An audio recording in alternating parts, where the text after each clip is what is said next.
Canal 13. Bien nuestro.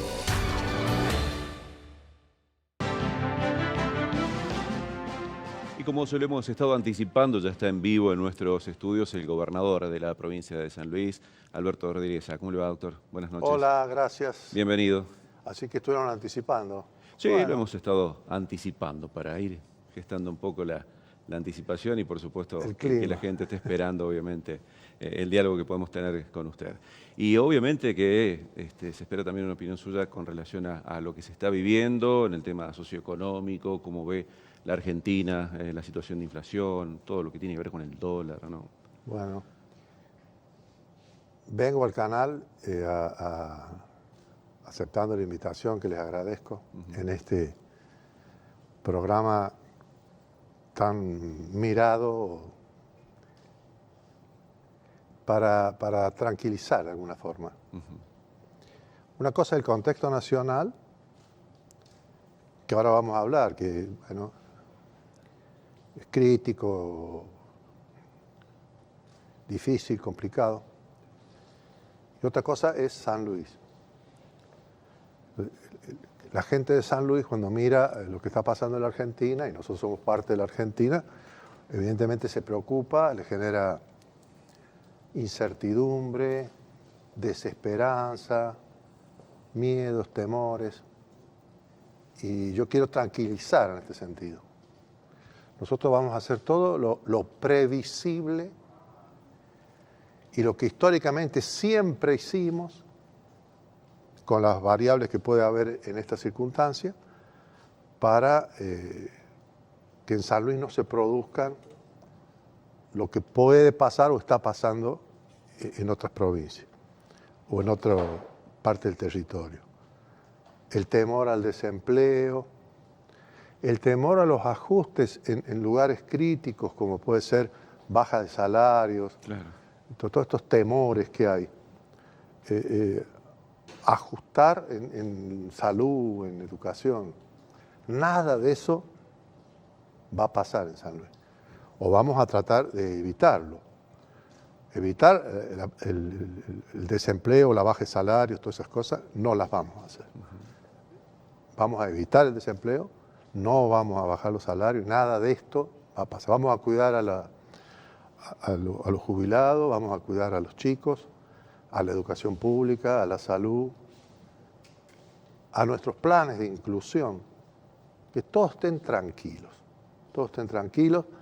preocupados por la Argentina, que nos duele, pero que en San Luis vamos a estar hermanados juntos para que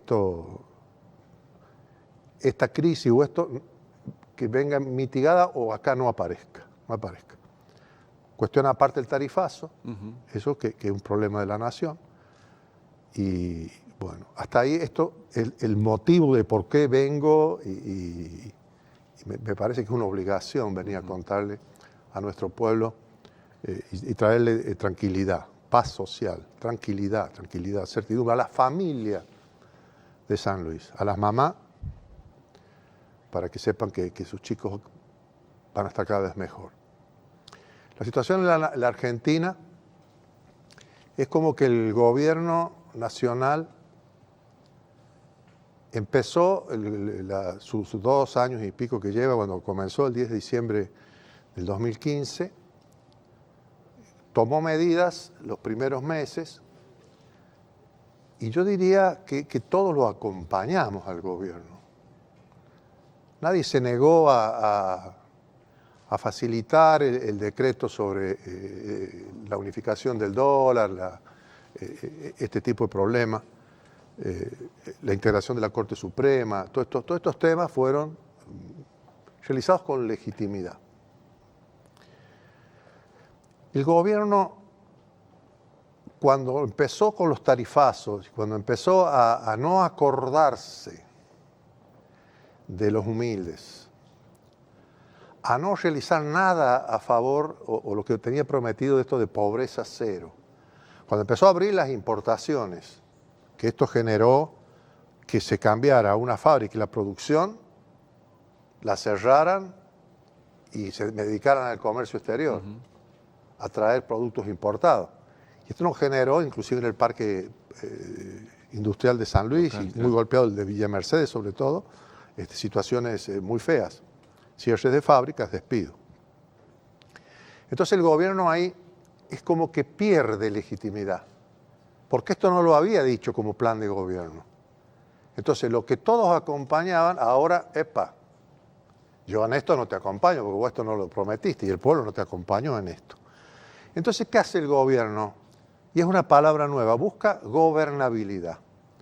¿Y cómo es la gobernabilidad? Es buscar aliados para hacer algo que no era lo que estaba previsto. Y para hacer algo que no era lo que estaba previsto, tiene que buscar aliados en la oposición. Y así pasa que, bueno, hay un distanciamiento, o el gobierno ya con San Luis nos genera, nosotros no estábamos de acuerdo con eso, nos dice, bueno, con ustedes no tenemos diálogo o cortamos el diálogo o nos manejamos distinto.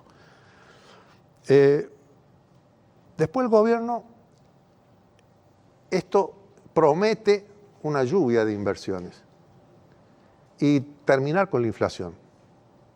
Y bueno, hubo gente que creyó que esto iba a suceder, algunos dudábamos. Llegó la elección, la gente lo apoyó al gobierno, porque bueno, 2 años de gobierno, ya llegarán las inversiones,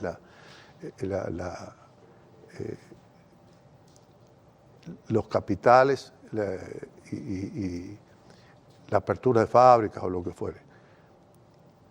Y tampoco sucedió. Y el gobierno comenzó a endeudarse, se iba endeudando. Y llegó un momento que la deuda, vos pensás que ha llegado de 150.000 millones de dólares a 300.000. Es una suma, pero muy loca, muy grande. Si nosotros teníamos problemas con 150.000, imagínate lo que se nos avecinan. Claro. Y comenzó al déficit fiscal, o sea, a gastar más de lo que le entraba, en una forma tan exagerada que no redujo el déficit. Y para eso, todo lo que se iba endeudando lo cubría para cubrir el déficit. Y al no bajar el déficit, cada vez necesita más plata. Bueno, así llegan estos días en que ya los capitales golondrinas, que venían porque nosotros les dábamos unos altísimos intereses, comenzaron a dudar y se produce esto de esta semana pasada, esta especie de corrida. Y el gobierno se reúne y dice, ratificamos el plan, vamos por más, este es el plan. Y ahora, en estos días, esta semana, se redujo de tener un plan de negocios, no de gobierno, a reducirlo a un plan de tarifas, donde todo era, ahora es las tarifas van a salvar el gobierno, tarifas altísimas que la gente no puede pagar. Y volvió a suceder lo mismo de la semana pasada, en estos días, la suba del dólar y estas cosas. Que se tornó inmanejable. Inmanejable, se le convierte en inmanejable porque, bueno, empieza a sacar las reservas del Banco Central y empieza a dudar si se van a quedar o no los fondos de capitales golondrinas o el dólar que viene y comprarle a intereses altísimos y dice, bueno, ahora la semana que viene se vence esto y si se sacan este dinero, bueno, va a producir una corrida del dólar. Entonces toma la medida que ha tomado ahora, que habían prometido el propio presidente no tomarlo, y el ministro de Economía habían prometido todos nunca tomar esta medida. No volver al Fondo Monetario. No volver al Fondo Monetario. En el Fondo Monetario, vamos hasta acá. ¿Sí? Vamos. Bueno. El Fondo Monetario, usted puede pertenecer. Está sentado ahí, pertenece. Y el fondo, nos miramos de vez en cuando en algunas reuniones, ¿cómo te va? ¿Cómo te va? Bien, chao. Sugiere cosas, usted puede o no darle importancia o hacer lo que el fondo quiere. Pero el fondo, cuando usted pide plata, el fondo le dice, bueno, sí, te presto plata, pero te pongo condiciones. Y acá viene el tema. Entonces el gobierno pasó de la legitimidad de los 3 primeros meses a buscar comprar legisladores o lo que fuere, o negociar con la oposición situaciones que a veces son feas, como fue la firma del pacto fiscal. Y ahora a reducir su plan solamente al de tarifa y ahora a decir, bueno, el plan fracasó. No tenemos plan B. Vamos al fondo porque el fondo nos va a dar una receta. Una receta. Entonces ahora la gobernabilidad ya no se busca más en los gobernadores, en los legisladores. Ahora la gobernabilidad la da el fondo. ¿Cómo la da el fondo a la gobernabilidad? Esto está estudiado y se conoce como consenso de Washington. ¿Qué es lo que hizo Menem? Menem adhirió al consenso de Washington y gobernaba. Le pusieron un extraordinario embajador de los Estados Unidos que prácticamente llamaba por teléfono y decía, ¿qué hago? Hace esto, hace aquello, y el embajador y la embajada de los Estados Unidos, bueno, le acomodaban las cargas en la Argentina y en el mundo. Eso es el consenso de Washington. El consenso de Washington lo conforman un trípode, el Fondo Monetario, el Banco Mundial y el Tesoro de los Estados Unidos. Ese trípode, que fíjese usted lo notable, el Fondo Monetario está en Washington, el Banco Mundial está en Washington y la capital de los Estados Unidos, donde está la Secretaría de Estado, está en Washington. Está todo cerca. O sea que ellos están a pocas cuadras de distancia, como que todos los días se ven a la hora del cóctel. Bueno, y este consenso de Washington tiene una receta, principios. Esos principios del consenso de Washington le llamamos, para entendernos bien, clarito, neoliberalismo. Crudo, global y con una sola regla de interpretación, que le da el consenso de Washington. El Fondo Monetario que pertenece ahí, cuando le piden el crédito, te hace firmar la adhesión a este trípode. Entonces la Argentina, cuando llega a este punto, ¿qué está pasando? El plan del gobierno deja de ser un plan nacional o de un gobierno argentino para pasar a ser el plan del Fondo Monetario, en lo económico o en lo financiero, Y ese plan es siempre un plan duro, donde busca primero fortalecer el dólar como moneda de intercambio, despreciar la moneda nacional, o sea, nosotros empezamos cada vez a perder la soberanía en la moneda, busca que el comercio exterior tenga una balanza comercial equilibrada o desfavorable, nunca favorable, porque lo favorable desequilibra a los países poderosos. Y los países poderosos gobiernan el Fondo Monetario, tienen más votos en la mesa del Fondo Monetario y del Banco Mundial. Ahí están los que han apoyado ahora que la Argentina entrara a este pedido de deuda en el Fondo Monetario, donde está Japón, Brasil, Estados Unidos, Chile, no sé quién más apoyó esta entrada en la Argentina. Un economista ayer, un economista del neoliberalismo crudo, o sea que no es de la oposición ni menos peronista, decía la Argentina ha bajado a la B. Yo no diría una expresión futbolística tan clara o tan... Yo diría que simplemente la Argentina, el gobierno del presidente Macri ha como fracasado en su plan y ahora busca este otro plan que es el del Fondo Monetario. ¿Qué genera esto? Recuerdos feos, tristes, que ha pasado y que se lo culpó al Fondo Monetario, o al menos a seguir esa receta. ¿Y qué pasa con esto en la psicología de la gente? Mira, una hiperinflación o una situación de crisis económica, como la que vivimos en el 2001, como la que vivimos en el 99, como la que vivimos en el tequila, como la que vivimos para atrás, la que vivió la hiperinflación de Alfonsín y volvés para atrás. Todas estas que hemos vivido no se borran en nuestra conciencia. No, quedan, ¿no? Quedan en la conciencia y meten miedo. ¿Qué es lo que está pasando en este momento? Por eso la gente cuando le pregunta, el Fondo Monetario, ¿usted aprueba? Y hay un 70, 80% que dice, no, con el Fondo Monetario no, porque recuerda estas cosas.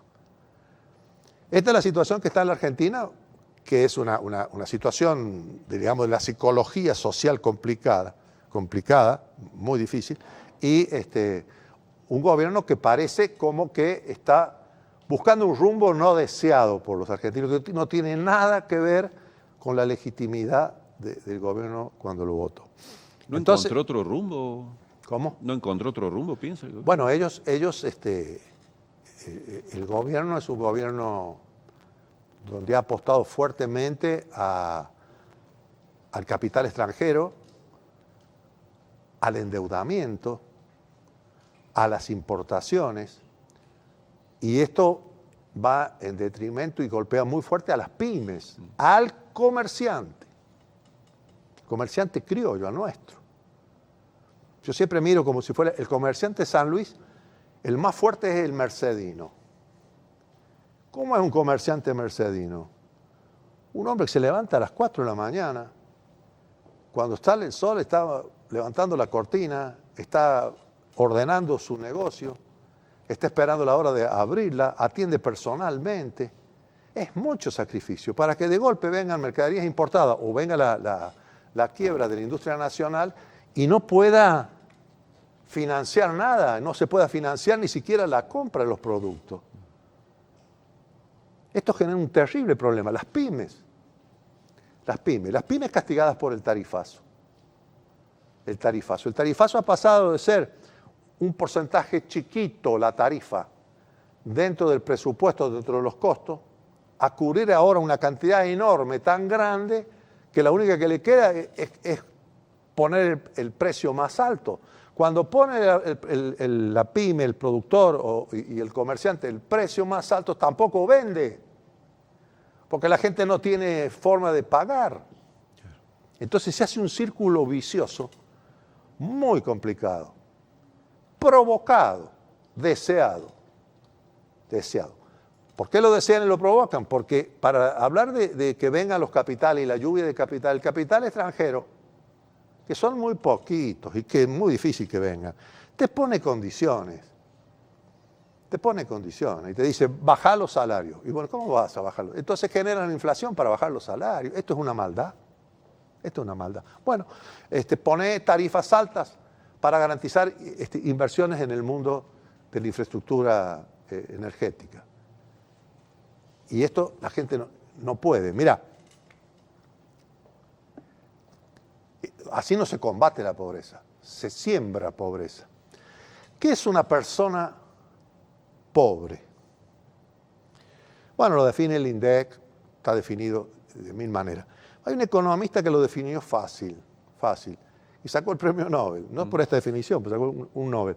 Dijo el economista, la persona pobre es aquella que le falta dinero para lo mínimo, para subsistir, le falta dinero.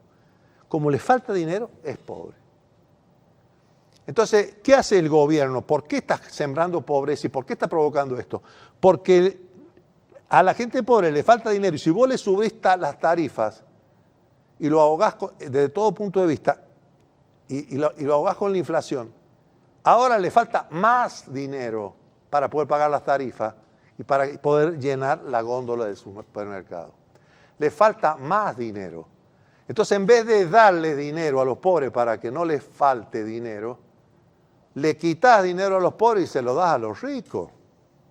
¿Pero qué ecuación es esta? ¿Qué forma de gobernar? Bueno, esto es lo que está pasando. Y es claro que, bueno, por ejemplo, el tema del aumento energético va muy por encima de los topes que han planteado también a nivel salarial, claro, o lo que ha aumentado la alimentación. El aumento energético, el gobierno no deja hablar de cómo se compone la tarifa. Tomemos el gas. ¿De quién son? ¿Quién es el dueño del gas? Somos los argentinos, según las leyes, todo. Bueno, esto se concesiona, se le da a otro.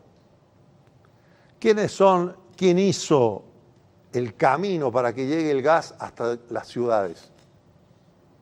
El gobierno nacional a veces los gobiernos provinciales. ¿Quién hace el camino o el gasoducto para que te llegue a tu casa? ¿El gobierno nacional o el gobierno provincial? ¿Quién hace la instalación? El dueño de casa. Ahora, el gas, la salida del gas ahora es de no sé quién. Los acueductos de no sé quién. La distribución de no sé quién. Entonces, si todo esto te piden, bueno, pero si todo esto es nuestro y el gas también es nuestro, ¿por qué te queda para una tarifa tan alta? Explícame. Y no, porque importamos gas. Bueno, y si importas gas, ¿por qué no decimos esto? Mira, vamos a hablar de la tarifa del gas que importas, solamente de eso aparte. Pero mientras tanto, esta tarifa tiene que ser muy chiquitita, porque en realidad el vivo que está acá, el vivo que está en el camino y el vivo que distribuye, no pusieron nada. ¿Me explico? Sí, sí. Solamente estamos pagando el gas que importamos. Este es caro y difícil. Además, tampoco hacen el mantenimiento de la red, tampoco hacen inversiones. ¿Por qué tenemos que pagar el gas tan alto? Lo mismo la electricidad. El Chocón, Yacyretá, ¿quién lo hizo? Atucha 1, Atucha 2. ¿Quién lo hizo? Todo el Estado. Bueno, ¿quién hizo las líneas de alta tensión? Los transformadores. Hasta que llegó a tu casa. Sí, sí. Entonces, ahora hay que pagar todo eso, ¿a quién? ¿Por qué? Si importamos, bueno, veamos cómo va la tarifa esto. Bueno, y se firma el pacto fiscal. Y San Luis no lo firmó. Y algunos me criticaron, ¿por qué no lo firmaba? Siempre lo mismo, San Luis. Bueno, porque no nos conviene. Porque en el pacto fiscal dice que nosotros tenemos que bajar los impuestos provinciales para favorecer las inversiones extranjeras. Y que los municipios deben bajar el ABL. Si yo firmaba, y tenemos que renunciar a las deudas, si yo firmaba el pacto fiscal, inmediatamente San Luis me puede haber hecho un juicio político porque no podés renunciar a la deuda, que la Corte Suprema te ha dicho que tenés razón. No podés bajar los impuestos porque no vas a poder gobernar. Y no le podés obligar a los municipios porque los municipios tienen autonomía. Bueno, después de la crítica vinieron otras provincias que dijeron, no, tenía razón. El tiempo le está dando la razón. Le está dando la razón. Entonces, La Pampa no adhirió o se desadhirió, lo mismo Santa Fe, y hay otras 8 o 10 provincias que están en situaciones parecidas. Bueno, ahora, con este clima que tiene la nación, en las provincias, escucho, que en algunas provincias, o casi todas las demás, menos San Luis, se produce con esto un problema. Muchas provincias, siguiendo la corriente nacional, se endeudaron. ¿Cómo? ¿En qué moneda? Dólar. Dólar. Estaban adheridas a los planes programas públicos provinciales de inversiones, donde supuestamente iban a recibir inversiones y que significaban un endeudamiento encubierto. Y, la supresión de la obra pública, y creo que hay otro elemento más, pero ahora no recuerdo. Bueno, ¿y ahora cómo apagan esa deuda? La provincia de Buenos Aires. La provincia de Buenos Aires tenía un déficit de casi 5.000 millones o más de dólares. Y se endeudó por una suma similar. Y sigue teniendo el mismo déficit. Y la nación le ha dado ahora, nos ha quitado a todos para darle a la provincia de Buenos Aires. Sigue teniendo el mismo déficit, tiene muchísima más plata y tiene una deuda ahora el doble o superior, casi impagable. Y entonces todos corren ahora y están perturbados. La provincia de San Luis no tiene deuda, no se va a endeudar. No tiene esos programas públicos, privados. Y ese tipo de programas de inversiones. ¿Qué son esos programas? Son programas donde la provincia pone más o menos el 20%. El privado busca un crédito internacional, pone el 80%. El privado que trajo el crédito hace la obra 4 veces más cara que la que hacemos nosotros. y se queda con la concesión hasta que recibe el dinero de la inversión o de de la lo que tiene que inversión o pagar. lo que fuere, 25 años. Esta experiencia se hizo, por ejemplo, en Inglaterra, y en Inglaterra cuando llegó el periodo de concesión, no podemos pagar la deuda. Entonces se quedaron con la concesión, tuvo que salir el Estado a pagar la deuda. Entonces eso significaría que nosotros íbamos a financiar, a endeudarnos a empresas privadas traídas de afuera que no ponían un peso, nosotros terminamos con la empresa adentro,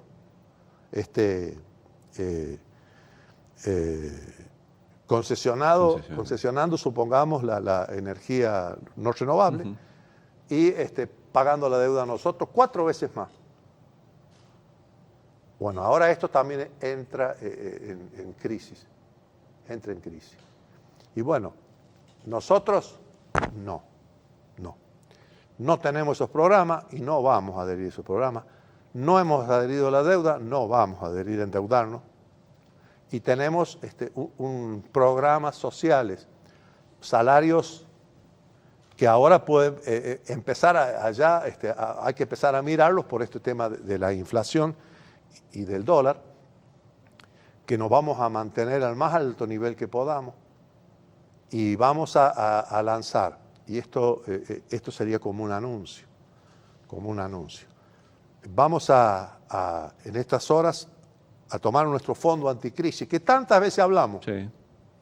Lo tenemos. Vamos a tomar el fondo anticrisis, vamos a modificar el presupuesto para ampliarlo, hacer entrar estos fondos al presupuesto y que a su vez ampliar el presupuesto para hacer una obra pública muy pujante que la vamos a ir anunciando entre el 20 de junio en adelante y espero que al 30 o los primeros días de julio la tenga completamente anunciada, donde vamos a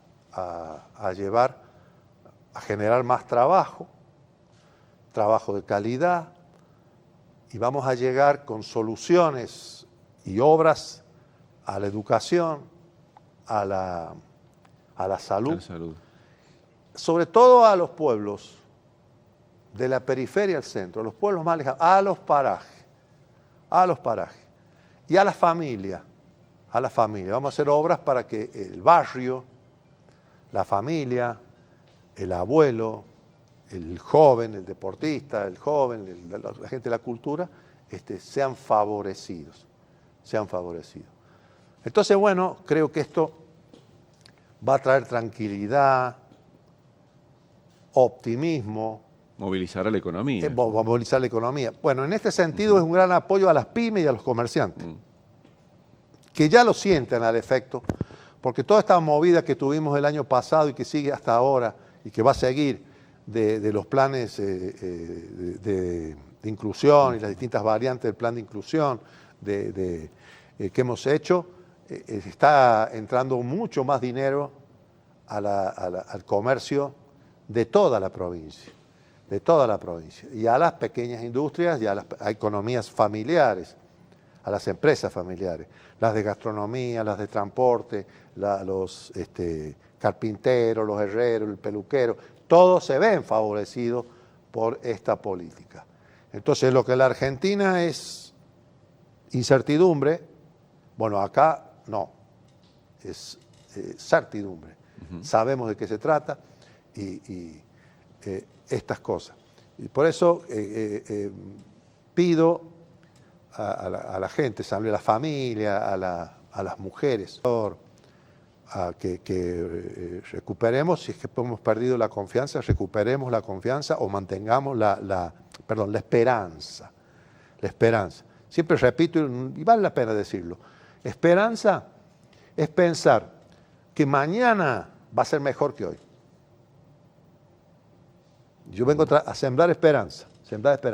En San Luis, mañana va a ser mejor que hoy, el mes que viene va a ser mejor, y después el año que viene va a ser mejor.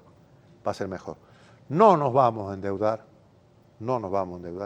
Y se ha probado, miren, 1000 veces que en esto tenemos toda la razón del mundo.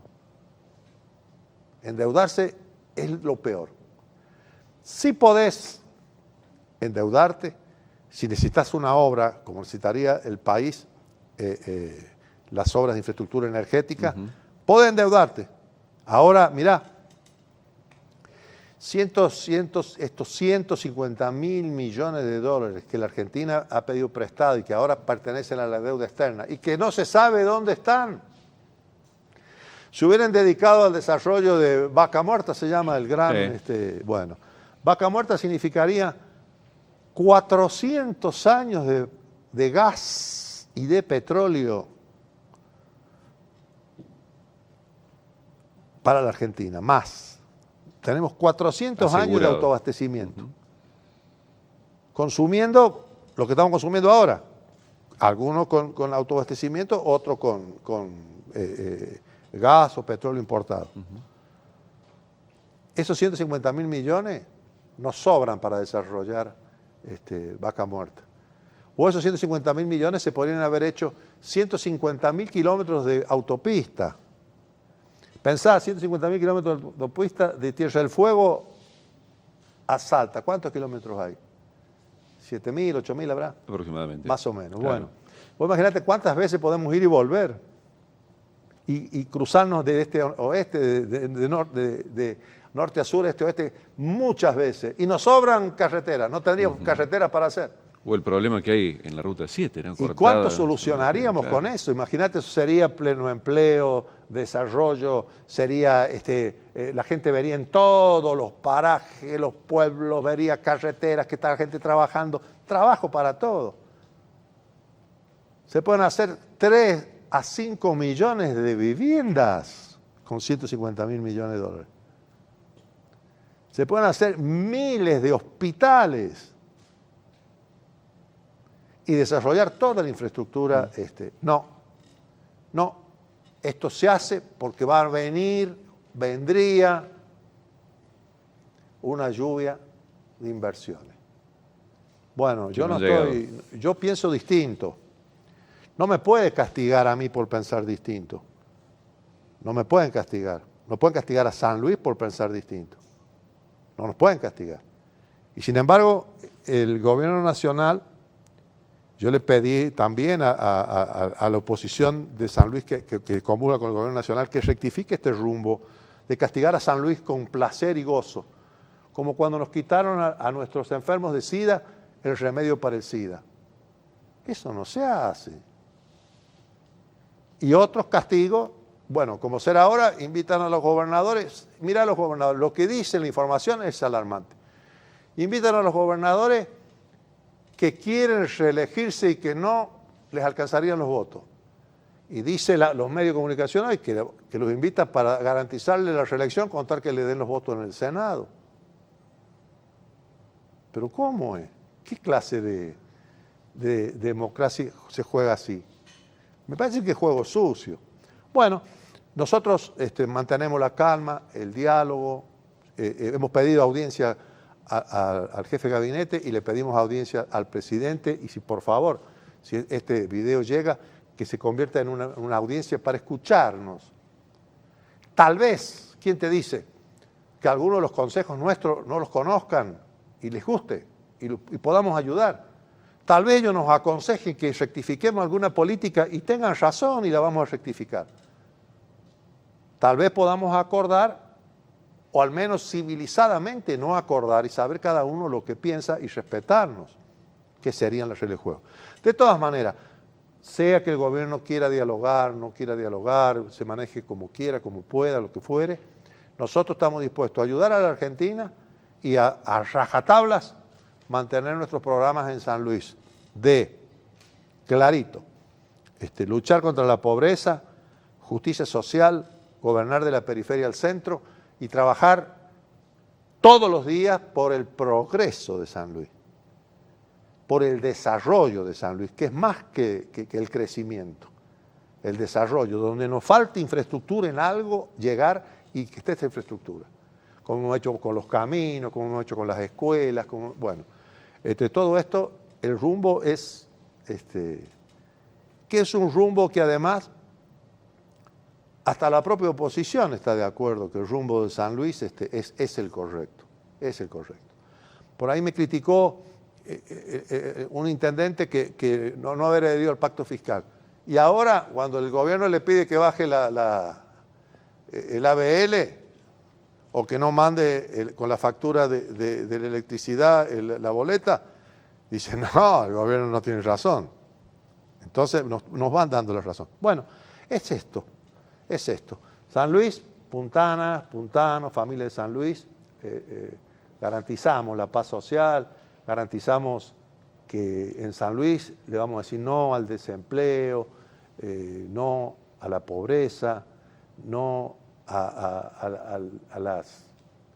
Vamos a hacer todo lo que podamos para favorecer a las pymes, al comerciante, al pequeño, al gran comerciante de San Luis, que tanto luchan todos los días, a los empleos públicos, a los trabajadores de la educación, a la seguridad. Los sueldos van a ser cada vez mayores y no nos vamos a endeudar, vamos a seguir trabajando por la provincia. Gobernador, gracias por visitarnos. Muchas gracias. Seguimos nosotros, vamos a hacer una pausa y ya volveremos para la parte final de nuestro informativo.